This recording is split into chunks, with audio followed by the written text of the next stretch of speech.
আসসালামু আলাইকুম সম্মানিত দর্শক, আজকে যে ঘাসটি আপনাদের সামনে দেখানো হচ্ছে এটি হলো সেই গুয়াতিমালা ঘাস, আমেরিকান ফার্জি ঘাস। দর্শক, এটি আপনি আপনার খামারের গরু ছাগল অথবা বেড়া মহিষ গারল যে কোনো গবাদি পশুর জন্য আপনি এই ঘাসটি চাষ করতে পারেন। এটি যেমন খুবই নরম মিষ্টি রসালো ঘাস, পাশাপাশি এই ঘাসটি আপনার 22 থেকে 25% মতো প্রোটিন রয়েছে। পাশাপাশি এই ঘাসটি 30 থেকে 35% মতো ক্যালসিয়াম রয়েছে এবং এই ঘাসে ভিটামিন, প্রোটিন, মিনারেল, ক্যালসিয়াম সব উপাদান পর্যাপ্ত পরিমাণে এই গুয়াতিমালা ঘাসে রয়েছে।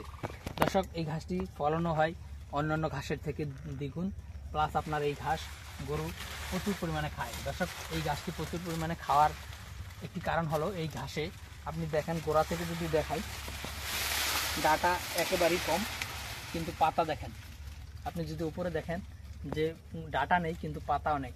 দর্শক শ্রোতা, যে কোনো গবাদি পশুই কিন্তু গরু ঘাসের ডাটাটা খেতে চায় না, পাতাটাই বেশি খায়। আর গুয়াতিমালা ঘাসের যেহেতু পাতা বেশি, মূলত এই কারণে এই ঘাসটি গরু ছাগল বেশি পছন্দ করে। তো দর্শক, আপনি চাইলে এই ঘাসের কাটিং আমাদের কাছ থেকে সংগ্রহ করতে পারেন।